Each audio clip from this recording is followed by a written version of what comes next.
So I think this with everybody, but as long as everyone's familiar with J. Michael Tatum and his work, he's a voice actor, also a stage actor, a lot of work with like Black Butler and the new Attack on Titan voices, so just kind of anything related to that, and you're also very into theater and you make your own, write your own stuff as well. So. Yeah, also an adaptive writer for many anime dubs I've worked on for about a decade. Oh god, a decade. So, a lot of things. So you still have any questions open? Beats honest work. Alright. So I know that you've got a wide swath of things that you've worked on. What's been the most challenging character to get in the role for? Well, that's a good question, because I think every character has their own set of challenges. Sometimes the one that that'll be the easiest to play are a little harder. Whenever I'm playing a character that feels like, oh, that's just me, that's how I identify. And I think, oh, it's going to be a cakewalk, and then you go in the booth and go, oh wow, no, this is really hard, because now I'm in my own head about, like, well, how would I say this? You know, it feels weird, but I think, and we're going to get really emotional territory, but Okabe from Steins Gate was probably the most challenging, because Steins Gate is a beautiful, beautiful show. I had the great honor of getting to work on it as an adaptive writer along with Patrick Seitz, who's one of my favorite human beings on the planet. And we had a ball writing it, and watching the original Japanese was fantastic, but then time came to audition for it, and I got the role of Okabe, which I did not write for myself. In fact, whenever I was writing stuff, I'd be like, oh, I do not envy the poor bastard that has to breathe life into oh, it's me! Oh, great! So it was challenging and very emotional, because it's such an emotional arc. If you're familiar with the show, it's very real. And it was really hard to write the show and then go in the booth and record the next day and then come home and be working on the next episode. Like, there was just no getting away from that show for the good 6 months that we worked on it. I had a bit of a breakdown and actually made it in the booth. We had a day where we were recording, and the character Okabe has a really serious breakdown, and it just got too real for me, and I was like, ah, you know, ugly cry. And I kind of took a break for a few moments and then came back, and Colleen, the show's director, was like, you know, hey, so the good news is all of that fit if you just want to not do it again, but everyone will know what you sound like having a middle breakdown in the booth. I'm like, that's cool, let's just go with that. I don't want to do it again. So if you ever want to, it's the greatest plug for any show ever. If you want to hear me have a middle breakdown, episode 13 of Steins Gate. So yeah, Okabe, definitely Okabe. That's challenging. Don't be shy. What was the most natural character that you voiced? I think, you know, all of them are oddly natural to me. Like, I don't know. So there's this, I discovered this about acting, and I don't want to, like, sit here and be like, acting is, I have no idea. But when I was younger, I used to think of character as like them, me. They were like a separate entity, and you kind of study them, and what are they thinking, what are they getting in? And I've since come to learn or feel that there's no such thing as a character. Like, it's not some magical outfit I put on and I become that thing. They're just me. They're just some facet of my own personality that maybe I don't identify with until I'm in just the right set of circumstances. So if I just leave myself open to the material and what's there, it all comes surprisingly natural. Like, it all belongs to some process in my head that I can't explain. It's just there. I think most actors feel that way. It's just kind of like, well, you do what's there, and if you're just receptive to the context it's in, you suddenly find that it is you. It's just not something you thought of yourself as being, but there you are, and it's real for you in that moment, and it becomes real for the audience. So it's a weird thing to think about, but they've all been natural. Even the crazy over-the-top ones, like, just seem perfectly normal people to me. Do you have a style of character that you like to play, like a hero, villain, down to earth, completely out there? Villains are fun.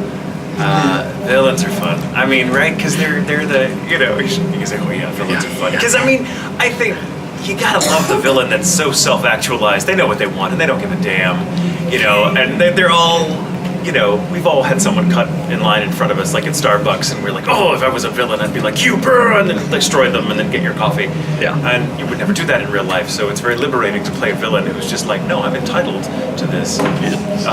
It's also fascinating for me to think about, like, villains don't think of themselves as villains. The greatest villains, they're the hero of their own story. Mm-hmm. You know, it's all about their angle. And it's just nice to, I'm in real life a very kind of shy person. I don't assert myself very readily.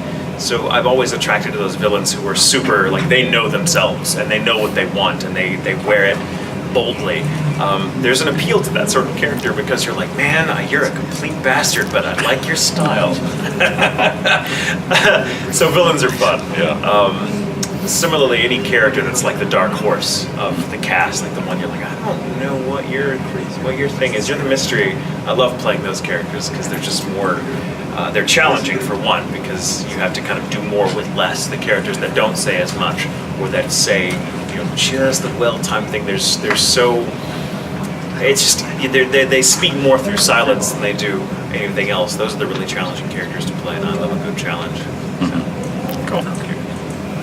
While working on the adaptation, how much influence or notes you received from the original creators and the Japanese teams? It depends on the show. Everyone is a little different.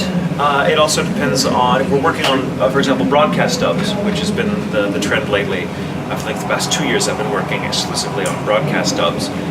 We work pretty closely with the original creators because they're often still making it and giving us, here's what's going on, here's storyboards and grayscales, things like that. I also, as a writer, I try to be really up to date. The show, if I know a show follows the manga pretty closely, I will read everything I can to get my hands on. My partner is fluent in Japanese, so he will help me. Be like, oh, this is, we can find some stuff from Japan and actually watch it. So it depends on the show. Sometimes you never hear a word from the original creator until years later when they go, good job, which is always nice. And sometimes they're very involved and they say, oh, can you do this? And they'll read your script and give you feedback. And so it just sort of depends on the show. Every creator is different and has their own sort of relationship. Some of them are very, very private, even with their own crew, and some are very effusive and want to kind of be involved in every aspect of it. So it's a neat it's kind of a mixed bag. You're like, oh, I'm working on this show. Let's see what the relationship with the original is going to be like. I always look forward to finding out. This might be a little bit of a different take for you because like you're translating them. But so how do you go about discovering, creating a character in an audition? So when you go into audition,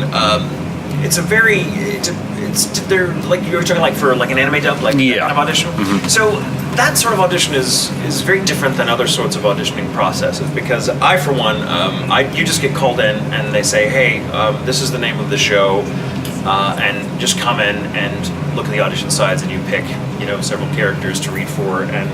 But I often go in knowing absolutely nothing about the show because I try to keep myself blissfully ignorant because I feel I do my best work when I don't have any preconceived notions or expectations. And I just go, well, let's just go in as a blank slate and see where my instincts take me. So that process is you're called in, you are told to show sometimes they just, hey, come in, we want you to audition. And you're like, all right, we'll find out when we get there. Because it's very breakneck, it's very quick turnaround. So you go in and you pick up a booklet of audition signs that has a bunch of characters and they say, pick 2 or 3 and then we'll call you in a few minutes and you'll read for each one. Usually the director will not give you any direction and just say, who are you reading for? And you'll say this, and then, all right, have a go at it, and they'll listen to your take. And sometimes then the director, having seen where your instincts took you on your own, will then kind of tweak it and be like, try this. You maybe try him lower or higher, put a little more gravel. Can you make him sound a little more edgy? And then you have more fun with it and kind of flesh it out.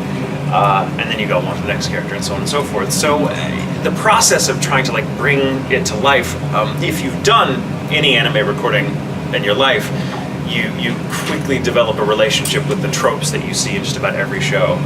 For example, if I know there's what's called a Megane character, the glasses wearing character, I know I'm going to try out for that guy because I've played enough of those that I'm like, I have a good feeling for whatever the dynamic or the role this character probably plays in the dynamic of the cast.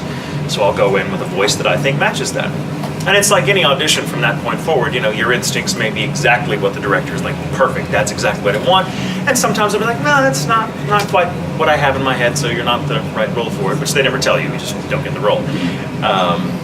So you just, again, it's kind of what I said earlier about just kind of being a blank slate and just kind of going into it and being receptive to whatever comes your way. To me, that's acting. I find if I overthink it, when I auditioned for Oron, I overthought it.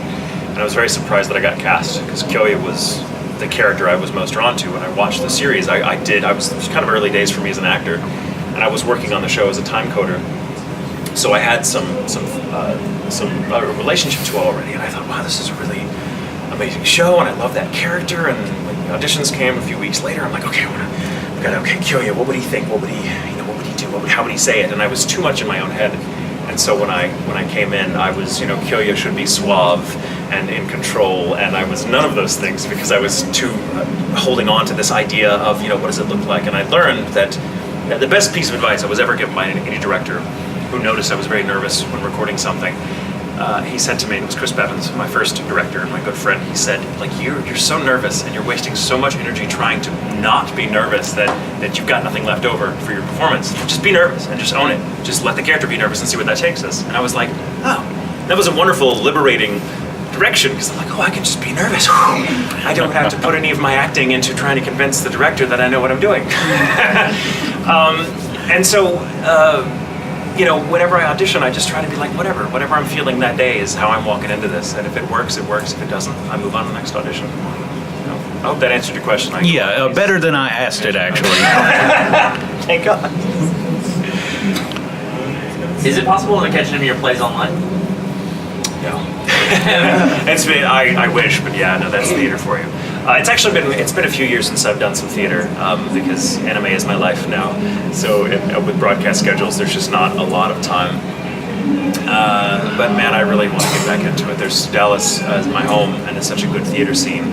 There's a lot of really interesting, edgy stuff being done. And I love edgy theater. I love the kind of theater that makes people uncomfortable. I don't know why. Maybe I'm just a sadist. Which character that you didn't get the role for, but that you went out for, would you like to voice? All of them. None of them, honestly. And this is a true story. Again, a kind of zen-like, just blank slate. This, like, once I audition for something, I forget about it until if I get the role, then awesome. If I don't, then I forget it. Because acting is about rejection. I mean, that's like half of your relationship to the craft is your relationship to the idea of being told no. Because I think the average for even the most established actors in any facet of the industry is you might land one gig out of every 100 auditions that you do. So like 80% of the gig is auditioning all the time. That's why we have home studios, because we get many auditions every day. And if you don't learn to forget about what you tried out for, man, it's heartbreaking. So you just go, oh, I don't even remember trying out for that character. I don't remember ever wanting it. So I honestly don't have an answer for you beyond, like, I don't know. If I haven't played that character, I don't think about them anymore. What character would you like to voice? All of them. Any character that I think is, any character that challenges me, any character that teaches me something about myself that I didn't know was in there, which to me is the appeal of acting. It's getting to get inside someone else's head and kind of learn, like the villain in Scooby-Doo, it was me all along. That's sort of the appeal of acting. So any character that kind of can take me on that journey is a very fulfilling experience. And it can be anybody. It can be a character that has 3 lines, but makes an impact in a very pivotal scene. It can be a character that carries an entire franchise, and it can be anything. I love acting for that reason. Acting is how I've discovered myself. It's a very weird process, but I love it. What is it like being on the receiving end of such a passionate fan base around something like Black Butler and Sebastian? It's easy to understand because I get wrapped up in the fandom too. Like I never look at it as like, oh, they love me. It's like that they love Sebastian, and that's awesome. We share that. I love Sebastian too. Let's face it. Like Sebastian, those characters are. There's sometimes this kind of weird warped perception that it's the actors that make those characters and memorable. And it's not. It's the characters that make the actors who they are. Anyone could have played Sebastian and then just not screwed it up, and they would be as loved for taking on that role, because Sebastian is such a juicy character and it's such a wonderful series. So I was just very lucky to be offered the part and to have done it. I mean, must have done it decently. I didn't screw it up, so people are gonna applaud you for it because they love the character. I get it, because I'm a fanboy. I'm a fanboy for stuff. I've been a fanboy. I'm a fanatic. I mean, that's the word, I get involved in stuff, and so when I see a cosplayer who's cosplaying a character that I've played, I love them. I'm like, oh my god, I feel like we share that, because we're both fans of the work, of the stuff that's there. So I totally get it. I love it. I totally get lost in it too, and I squee and jump around. I outsqueeze some of the fangirls sometimes. How are you enjoying MoCon? Fantastic. I love it. It's my first time at this con, which I've been to Atlanta, I think, hundreds of times in my life, just because every flight in the world routes through Atlanta. So I know the airport like my hometown, but I love what a great con. It's such a good crowd, and everything is run so well, and like everyone's super nice. I love it. I may just stay. I have one final question. Sorry. I'm gonna be Oh, I'm so embarrassed for you. I was gonna wrap my question, but it's over now. And you may not be able to answer this, but I felt like we would go out and I said I would ask it for you. Do you have any plans to do audiobooks? And do you have any particular series that you would be able to express an interest in? Audiobook. I would love to do audiobooks. I think I'm a big reader, so you know, I love to do that. I would love to go back and audio record the classics. I would love to go back and say do like the run of the Jane Austen novels. I love Jane Austen. Oh, we're gonna be friends here. Anything like Dickens, like that kind of stuff. I like there's some really great performances in audiobooks, and if I can plug. Just to treat yourselves, if you haven't heard Tim Curry doing Series of Unfortunate Events, which I think he did in the early aughts, what a fantastic performance that is. And I also forget the actor's name, but he did the audiobook version of Peter Susskind's Perfume, which is a wonderful book, a very dark book, but it's one of the best voice performances I think I've ever heard in my life. I love when you find brilliant performances in unlikely places, because I don't think most people think of audiobooks as a kind of performance, but it absolutely is. And again, like with acting, if it's a performance, I love doing it. I'm a performer, and it's in my blood. So, thank you very much. Thank you. Awesome. We're gonna tag team our celebs out. Let you go get some food.